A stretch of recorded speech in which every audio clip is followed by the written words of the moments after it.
प्यारे बच्चों, आज हम लोग एक बहुत ही इंपॉर्टेंट चैप्टर जो क्लास 10th के भी पॉइंट ऑफ व्यू से, इंटर के भी पॉइंट ऑफ व्यू से बहुत बहुत इंपॉर्टेंट है। उस चैप्टर का नाम है स्टैटिस्टिक्स, मतलब सांख्यिकी। और सांख्यिकी में आपको पढ़ना है मीन, मीडियम, मोड, माध्य, माध्यिका और बहुलक। ये सारी चीजों को हम लोग पढ़ेंगे वन बाय वन, एक एक करके। तो ये एक इंपॉर्टेंट है। तो आज का हमारा जो टॉपिक है उसका नाम है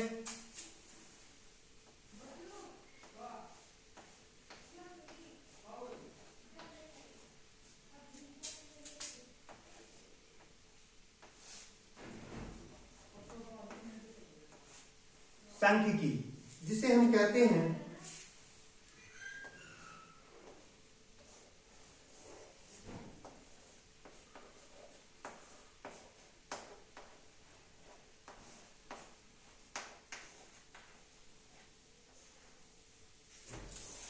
स्टैटिस्टिक्स। और इस सांख्यिकी के अंतर्गत आपको जो पढ़ना है वो पढ़ना क्या क्या चीजें हैं। इस सांख्यिकी के अंतर्गत आपको 3 चीजें पढ़ना है। क्या क्या चीजें पढ़ना है इसके अंतर्गत, उसको अच्छा से समझ लीजिए। एक पढ़ना है आपको मीन, दूसरा मीडियन और तीसरा मोड। हिंदी में बोलते हैं इसे माध्य, माध्यिका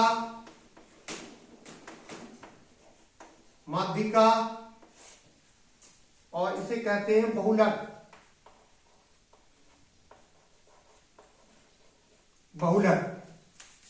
माध्य, माध्यिका, बहुलक, यही 3 चीजें पढ़नी है आपको, जो क्लास 10 या क्लास 11, 12 के लिए, कॉमर्स के लिए बहुत बहुत इंपॉर्टेंट है। और ये सारी चीजों को हम लोग पढ़ेंगे एक एक करके। सबसे पहले मीन, उसके बाद मतलब माध्य, उसके बाद माध्यिका, उसके बाद बहुलक। ठीक है, तो चलिए एक एक करके हम लोग पढ़ते हैं।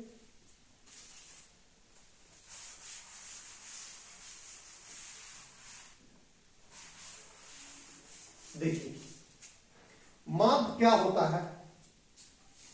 माध्य जो होता है, माध्य जिसे हम लोग मीन कहते हैं, माध्य, इस माध्य को औसत भी कहा जाता है। औसत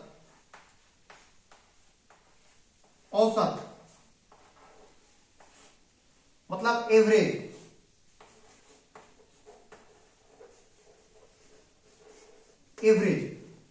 माध्य को औसत कहते हैं। इसे समांतर माध्य भी कहा जाता है। ठीक है, अरिथमेटिक मीन। ये माध्य के अंतर्गत जो सवाल पूछे जाएंगे आपसे, वो वर्गीकृत मतलब क्लासिफाइड और अनक्लासिफाइड, अवर्गीकृत 2 तरह से। ठीक है, माध्य होता है क्या? माध्य का एक्चुअली कोई भी अगर माध्य निकालना हो तो माध्य बराबर होता है, माध्य का सूत्र होता है आंकड़ों का योग,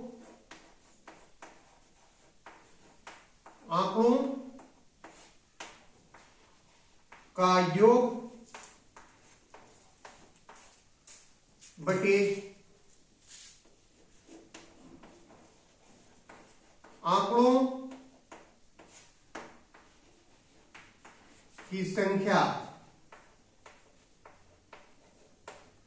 आंकड़ों का योग बटे आंकड़ों की संख्या, यही होता है। जैसे कोई आपको दे दिया जाए इस तरह से अंक,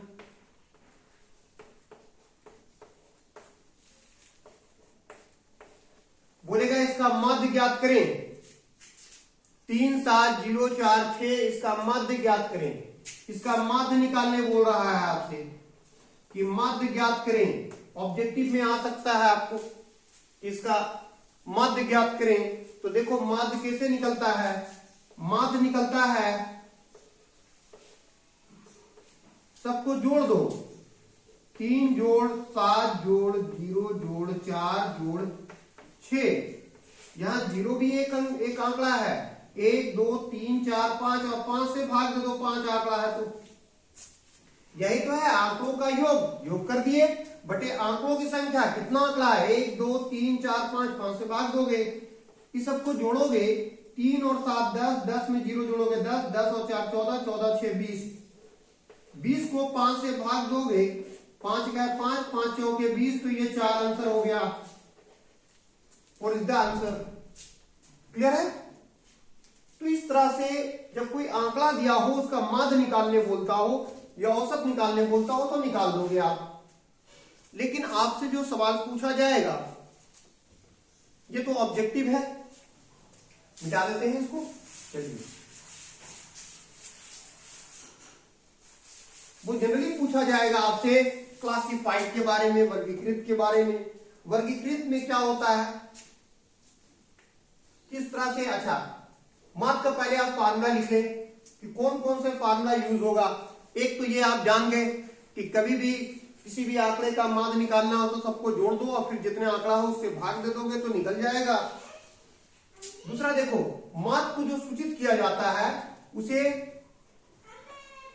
इसे एक डैश द्वारा सूचित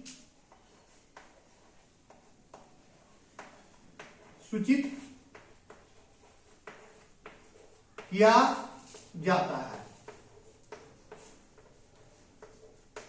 इसे एक्स डैश द्वारा सूचित किया जाता है। ठीक है, याद रखना माध्य को। और माध्य जो होता है, एक तो होता है प्रत्यक्ष विधि, डायरेक्ट मेथड। तो प्रत्यक्ष विधि में जो होता है, माध्य दिखाता है, माध्य बराबर होगा sigma F x by sigma F, ये पहला है, इसे कहते हैं प्रत्यक्ष विधि, डायरेक्ट मेथड। प्रत्यक्ष विधि होगा माध्य बराबर sigma F x by sigma F. इसे आप इस तरह से भी लिखा जाता है, माध्य बराबर सिग्मा को ऐसे नहीं लिख करके जल्दी के लिए इस तरह भी लिखा जाता है, sigma F x by sigma F. इसका मतलब भी ये सिग्मा ही है। ठीक है, दूसरा है कल्पित विधि। दूसरा कल्पित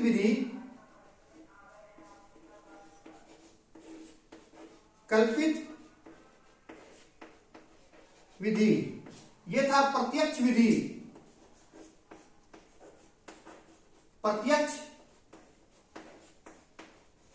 विधि, मतलब डायरेक्ट मेथड। ये है कल्पित विधि, जिसको बोलते हैं एज्यूमिंग मेथड।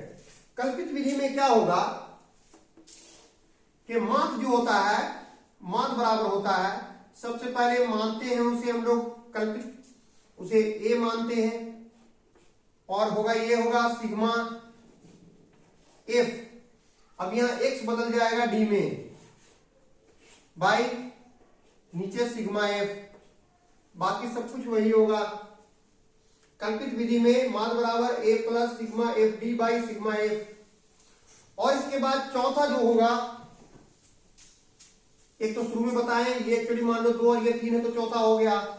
या अगर इसको लिखते हो तो डायरेक्ट तीसरे भी लिखोगे, 1 2 3 मानोगे तो उसे छोड़ दोगे। तो अब दूसरा है लघु विधि। लघु विधि, शॉर्टकट मेथड। तो लघु विधि में क्या होगा कि माध्य जब निकालोगे तो माध्य बराबर होता है a plus l sigma f d dash by sigma f. ठीक है, ये क्लियर है। जब आगे क्वेश्चंस को सॉल्व करके दिखलाएंगे कि लघु विधि से कैसे होता है, तो वहां आपको सबका माने समझ में आएगा कि यह फार्मूला क्या है और कैसे यूज होता है। ये फार्मूला कब यूज होगा, कैसे यूज होगा, ये कहां पर यूज करोगे। अच्छा बता दें कि कोई भी मेथड से बनाओगे एक ही प्रश्न को अगर किसी भी विधि से बनाओगे तो सबका आंसर एक ही आएगा। ये सिर्फ क्वेश्चन को कैलकुलेशन में उसकी गुना भाग को आसान करने का यह तरीका है। जो कल्पित विधि है या लघु विधि है, ये गणित को आसान करने का तरीका है, ठीक है। नहीं तो सबसे आंसर एक ही आएगा, ठीक है। कितना बात समझ में आ गया। अब चलिए थोड़ा सा हम लोग क्लास इंटरवल के बारे में बात कर लें।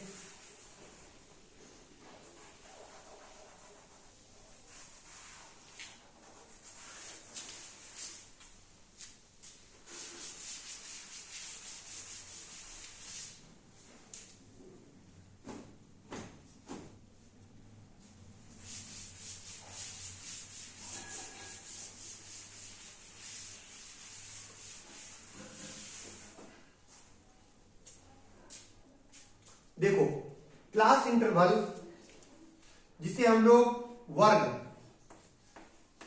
या वर्ग अंतराल भी कहते हैं, वर्ग या वर्ग अंतराल,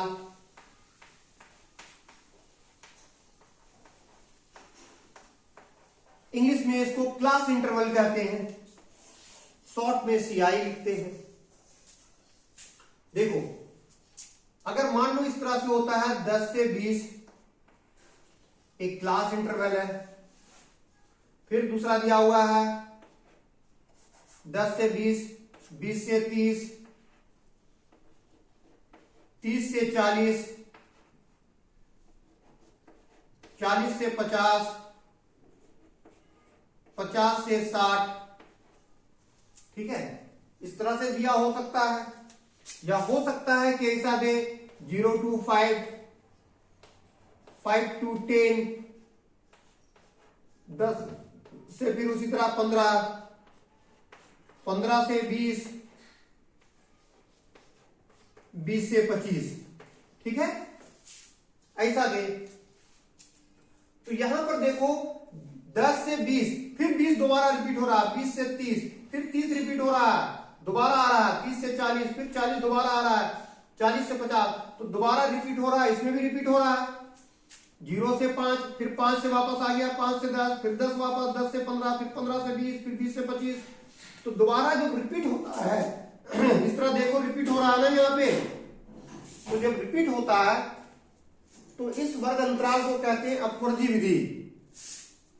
अपवर्जी विधि हिंदी में कहते हैं अपवर्जी विधि, इंग्लिश में ओवरलैपिंग क्लास इंटरवल, ठीक है। तो क्लास इंटरवल दो तरह का होता है, अपवर्जी विधि और समावेशी विधि, मतलब ओवरलैपिंग और नॉन ओवरलैपिंग, ये दो होता है। तो इसमें एक तो है कि ओवरलैपिंग हो रहा है, इतना बात समझ में आ गया, और एक होगा क्लास इंटरवल जो कुछ इस तरह से होगा, जैसे 0 से लेकर के 9, फिर अगला स्टार्ट हो जाएगा 10 से 19, फिर आगे स्टार्ट हो जाएगा 20 से 29, फिर 30 से 39, फिर 40 से 49, इस तरह से। तो यहां रिपीटेशन नहीं है, यहां पुनरावृत्ति नहीं है। 0 से 9, फिर ये 10 से स्टार्ट हो रहा, 10 से 19, फिर 20 से स्टार्ट होगा, 20 से 29, फिर 30 से 39, इस तरह से स्टार्ट होता है। और इस तरह से जो होता है ये नॉन ओवरलैपिंग है और ये ओवरलैपिंग है, इसमें बार बार रिपीट हो रहा है, तो ये अपवर्जी विधि है, ठीक है। तो क्लास इंटरवल यही दो तरह का होता है। इतनी बात समझ में आ गया क्या होता है।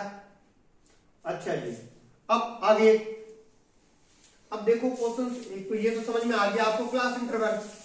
अच्छा, क्लास इंटरवल में देखो इस तरफ वाला जो होता है, इसे बाएं तरफ वाला, इसको कहते हैं लोअर लिमिट, निम्न सीमा, निम्न सीमा, और इसे कहते हैं उच्च सीमा, उच्च सीमा, lower limit and upper limit. एक को कहते हैं निम्न सीमा, दूसरे को उच्च सीमा।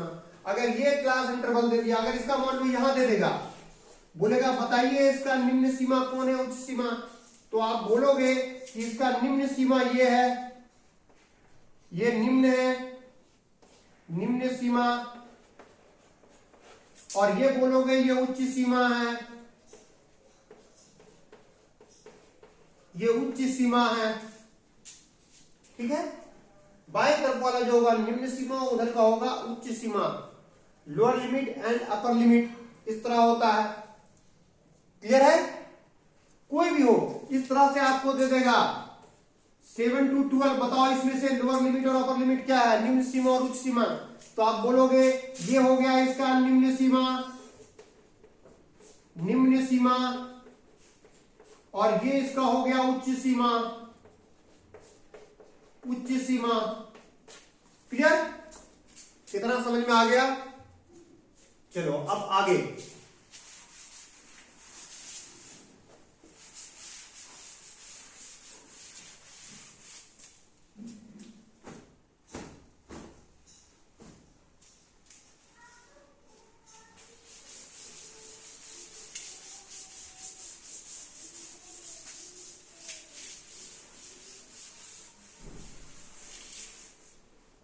आगे अब जैसे कोई एक दे देगा 15 से 25 एक दे दिया,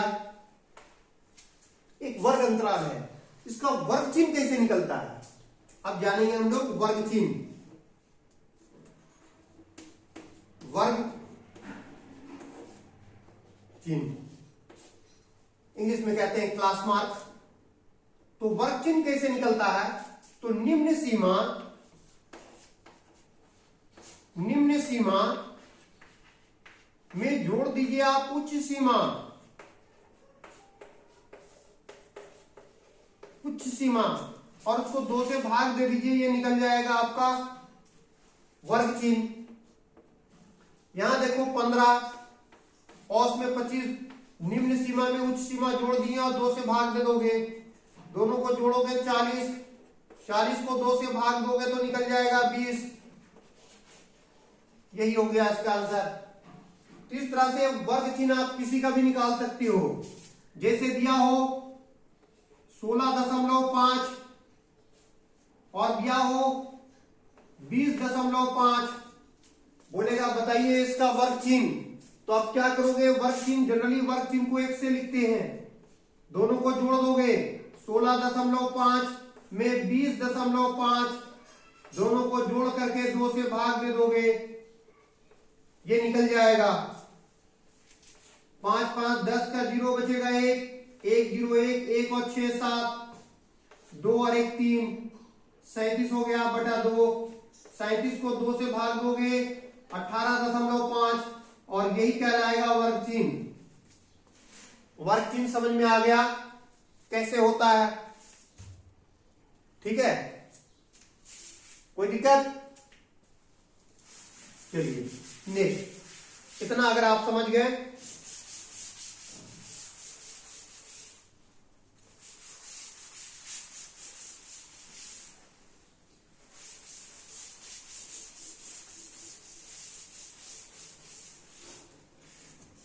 आगे। जैसे क्वेश्चन देगा आपको, क्वेश्चन देगा चर,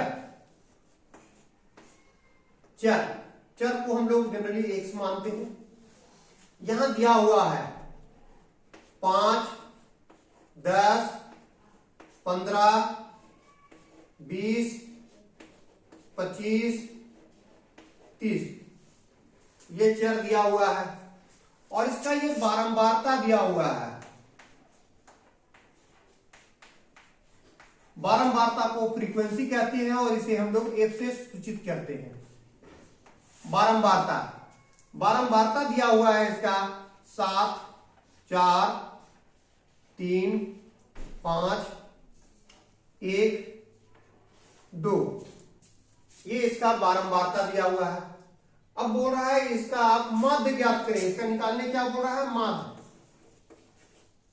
माध्य इक्वल टू व्हाट, माध्य ज्ञात करना है, मीन ज्ञात करना है।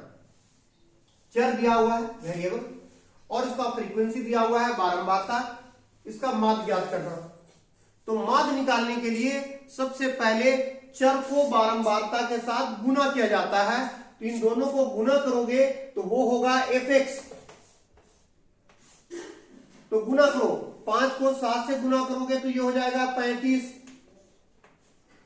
10 को 4 से गुना करोगे तो ये हो जाएगा 40, 15 को 3 से गुना करोगे तो ये हो जाएगा 45, 20 को 5 से गुना करोगे तो ये हो जाएगा 100, 25 को 1 से गुना करोगे तो ये हो जाएगा 25, और 30 को 2 से गुना करोगे तो ये हो जाएगा 60। ये सबको गुना कर दिए तो निकल गया fx। माध्य निकालने के लिए सबसे पहले fx की जरूरत होगी। ऐसा क्यों? क्योंकि आप जानते हो कि माध्य बराबर होता है sigma fx by sigma f। तो भाई सिग्मा f का मतलब तो है कि इसको जोड़ देना, तो ये तो जोड़ दोगे तो आ जाएगा आपको 7 और 4 11, 11 और 3 14, 14 और 5 मिलकर के 19 और 20 और 2 22, ये 22 आ गया। ये 22 क्या आ गया? तो ये सिग्मा f आया। तो सिग्मा f का मान तो आपका निकल गया, सबको जोड़ दिए, 2 1 3 5 8, 8 और 3 11, 4 15 और 7 22, ये कुल हो गया। तो सिग्मा f तो निकल जाएगा इससे, लेकिन fx निकालने के लिए इन दोनों को गुना करना होगा। हमने गुना किए, जब 5 को 7 से गुना किए तो 35, 10 को 4 से किए तो 40, 15 को 3 से किए 45, 20 को 5 से किए 100, 25 को 1 से गुना किए तो 25, और 30 को 2 से गुना किए तो 60। अभी सबको जोड़ोगे तो ये निकलेगा सिग्मा fx। सिग्मा का मतलब होता है दरअसल जोड़, अंग्रेजी में कहते हैं समेशन। तो ये जो है एक सिंबल है, इसका मतलब होता है जोड़। तो सबको जोड़ दीजिए, जोड़ो, 5 5 10 और 5 15, 15 का 5 बचेगा 1, 1 और 3 4 और 4 8, 4 12, 12 और 2 14, 14 और 6 20, 20 का 0 बचेगा 2, 2 और 1 3। ये सब जोड़ दिए तो 305। ये दोनों मान को उठा के वहां रख दीजिए तो निकल जाएगा माध्य। 305 को भाग दीजिए कितना से? 22 से, क्योंकि सिग्मा x बराबर 22 है। अब आप 22 से भाग देने जानते हैं, इस तरह से किनारे आप भाग देके निकाल लीजिए इसको। 22 इकाई 22, 30 में से 22 दिया 8, कैंसिल करके 5 उठाइए, 22 दिया 66, 15 में से 6 गया 9, 7 में से 6 गया 1 19, ये आ जाएगा क्या? फिर दशमलव देके 0 लिख लीजिए, ठीक है। अब ये करीब 8 बार चल जाएगा। 8 19 16 का 6 बचेगा 1, 8 19 16 और 1 17, घटाओ, 10 में से 6 गया 4, 8 में से 7 गया 1, ये कैंसिल 14, तो आ गया इसका 13.8 और यही आंसर हो गया। तो इसका माध्य कैसे निकलता है समझ में आ गया? इस तरह से माध्य ज्ञात किया जाता है, ठीक है। उम्मीद है कि अब तक जितना बतलाए हैं वो समझ में आ गया होगा आपको। ये देखिए क्लास 10, 11, 12 कॉमर्स के स्टूडेंट के लिए खासतौर से बहुत जरूरी है। वैसे साइंस स्टूडेंट्स के लिए भी ये टॉपिक बहुत ही इंपॉर्टेंट है, और दूसरे कुछ ऐसे कॉम्पिटिटिव एग्जाम्स हैं जिसमें ये पूछे जाते हैं। तो अब तक के जो बताएं वहां तक के आपको समझ में आ गया। अगर समझ में आ गया और वीडियो अच्छा लगे तो इसे लाइक करना ना भूलें और अपने दोस्तों को शेयर करें, ताकि वीडियो जितनी ज्यादा शेयर करेंगे दूसरे दोस्तों को भी हेल्प होगा, उसे भी मदद कर रहे हैं आप इनडायरेक्टली। आपके एक शेयर से वैसे बच्चे जो पढ़ने से वंचित रह जा रहे हैं, कहीं नहीं पढ़ पा रहे हैं, या मैथ उनकी वीक है, या मैथ से डर लगता है, वो बच्चे वीडियो देख करके फायदा उठा सकते हैं। तुम दोस्तों को भी बोलिए कि चैनल को सब्सक्राइब करें, और उनसे भी कहिए कि और भी आगे दोस्तों को शेयर करें, ठीक है। तो अगले क्लास में हम आगे और बताएंगे कि स्टैटिस्टिक्स, सांख्यिकी में किस प्रकार के प्रश्न आते हैं और कैसे बनाया जाता है। अभी तो हम आपको माध्य स्टार्ट किए, माध्य में आपको हम बताएं कि डायरेक्ट विधि से आपको हम बताएं, प्रत्यक्ष विधि से, फिर आपको हम बताएंगे कल्पित विधि भी, लघु विधि भी, और हर तरह के प्रश्न को करके दिखलाएंगे आपको। फिर मीडियन भी पढ़ेंगे और मोड भी पढ़ेंगे, मतलब माध्यिका और बहुलक सारे पढ़ेंगे। ठीक है, चलिए, thank you, have a good day.